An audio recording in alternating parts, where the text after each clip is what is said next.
ACC লেখা আছে, on, start, এই চারটা অপশন আছে এখানে। চারটা অপশন যেটা লক, তার মানে আপনার এখন স্ট্যান্ডটা লক হয়ে গেছে, আমরা চাইলে স্ট্যান্ড ঘোরাতে পারবো না, লক হয়ে গেছে।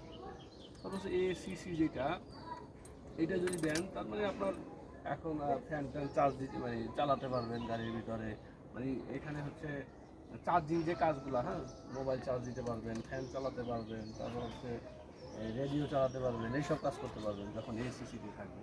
আর যখন অন থাকবে তখন হচ্ছে ড্যাশবোর্ডে কারেন্ট চলে আসবে, ফ্যান চলা শুরু করবে। আমরা যদি অনে দেই দেখেন ফ্যান চলতেছে না, ফ্যান চলতেছে, ড্যাশবোর্ডের ইনস্ট্রুমেন্টগুলো জ্বলে আছে।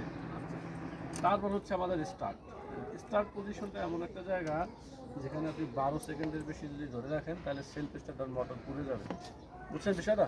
তাহলে আমরা স্টার্ট করবো, যখন গাড়ি স্টার্ট হয়ে যাবে তখন ছেড়ে দিব।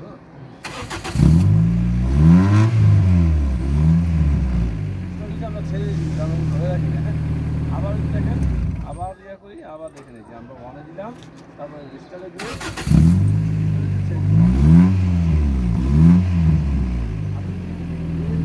ধরে রাখেন, তাহলে সেলফ স্টার্টার মোটরটা পুড়ে যাবে, তখন আর স্টার্ট নিবে না। এখন আসি আমরা গাড়ি আগে বন্ধ করে দিই। দেখেন এই গাড়ি চালানোর জন্য, স্বাভাবিকভাবে চালানোর জন্য অ্যাক্সিলেটর দেওয়ার কোনো দরকার নেই, বুঝছেন বিষয়টা? গাড়ি চালানো একবারে সহজ। আপনি কী করবেন, স্টার্ট দিচ্ছেন, আমরা কালকে মেবি এর আগের দিন দেখাইছিলাম যে পায়ের পজিশন কীভাবে থাকবে, সবাই দেখেন, হ্যাঁ, এখানে দেখেন, সবাই ভালো করে দেখেন, হ্যাঁ, দেখেন এখানে দুইটা লিভার আছে, একটা হচ্ছে এক্সিলেটর, একটা হচ্ছে brake. Accelerator, brake, accelerator, brake. আমাদের এইখানে শুধু যেহেতু এটা অটো গাড়ি, সেহেতু আমরা এক পা ব্যবহার করবো, যেমন ডান পা ব্যবহার করবো, ডান পা ব্যবহার করে ডান পাটা থাকবে এই এক্সিলেটর এবং ব্রেকের মাঝামাঝি, এর গোড়ালিটা মাটিতে লেগে থাকবে, বুঝছেন? এক্সিলেটর এবং ব্রেকের মাঝামাঝি কী হবে, গোড়ালিটা মাটিতে লেগে থাকবে, এবং এই এক পা দিয়েই এক্সিলেটর দরকার হলে এক্সিলেটর, ব্রেক দরকার হলে ব্রেক, এক্সিলেটর দরকার হলে এক্সিলেটর, ব্রেক দরকার হলে ব্রেক। এই হচ্ছে কাজ, বিষয়টা বুঝছেন? এখন যখন আপনি স্টার্ট দিবেন গাড়ি, হ্যাঁ, স্টার্টের আগে অবশ্যই খেয়াল রাখতে হবে যে যেহেতু অটো গাড়ি এটা তেমন ঝামেলা নাই, কিন্তু ম্যানুয়াল গাড়ির ক্ষেত্রে খেয়াল রাখতে হবে যে যাতে নিউট্রালে আসে কিনা, হ্যাঁ। আচ্ছা, তো আমরা এখন স্টার্ট দিই, দেখি গাড়ি কিন্তু পার্কিং পজিশনে আছে, এখানে দেখেন ছয়টা অপশন আছে এখানে, এরকম দেখেন, দেখছেন কতগুলো অপশন না?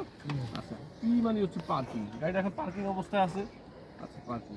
আর মানে হচ্ছে রিভার্স, মানে পিছনে যাবে, ব্যাকে যাবে, হ্যাঁ। আচ্ছা, এন হচ্ছে নিউট্রাল অবস্থায় থাকবে, যখন এনে দিবেন তখন নিউট্রাল অবস্থা, তখন গাড়ি ঢাল থাকলে ঢালতে দৌড় দিবে, হ্যাঁ, যেদিকে ঢাল থাকবে সেদিকে চলবে।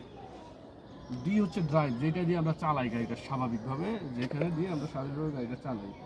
আর টু হচ্ছে ডির থেকে আপনার শক্তিশালী, হ্যাঁ, আমরা নর্মালি বেশি স্পিডের জন্য হাইওয়েতে যখন গাড়ি চালাবো, বেশি গতির দরকার, তখন আমরা টুয়ে দিয়ে চালাই, অধিকাংশ চালায় না, ব্যবহার করে না, এটা দিলে হয় কি একটু তেল বেশি খরচ হবে, হ্যাঁ, এগুলো ব্যবহার করে না। আর এল হচ্ছে ম্যানুয়াল গাড়ির যে 1 নাম্বার গিয়ারের যে কাজ করে, এল সেম কাজটা করে, হ্যাঁ, এটা হচ্ছে লো, এল মানে হচ্ছে লো।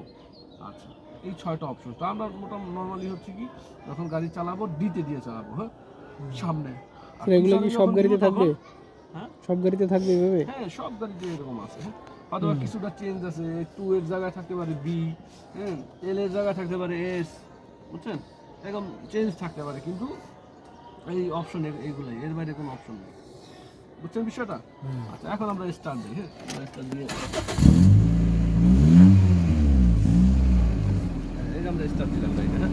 স্টার্ট দেওয়ার পরে আমরা কী করবো, আমাদের প্রথম কাজ হচ্ছে ব্রেকে পাড়া দিয়ে যাওয়া, হ্যাঁ, ব্রেকে শক্ত করে পাড়া দিয়ে যাবেন, শক্ত করে এই ধরলাম। তারপর আমরা এই যে ডিতে দিব, হ্যাঁ, ডিতে দেওয়ার এই যে দেখেন একটা বাটন আছে না, এটা চাপ দিতে হবে, হ্যাঁ, ব্রেকে চাপ দিয়ে তারপর কি বাটন চেপে তারপরে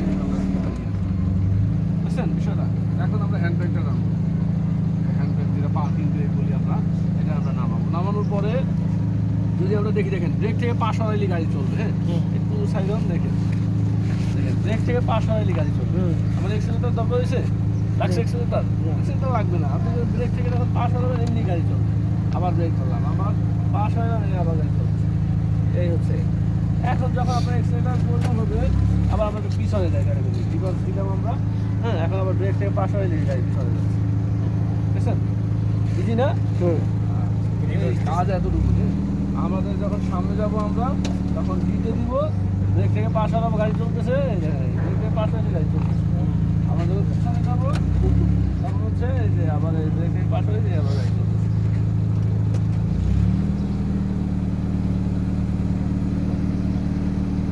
হ্যাঁ, তখন গাড়ি আপনাকে বলে দিবে ভাই গতি দেন, এক্সিলেটারে যখন প্রয়োজন হবে তখন গাড়ি কি বলবে যে ভাই এক্সিলেটার দেন, আপনার দিতে হবে না, বুঝছেন নি?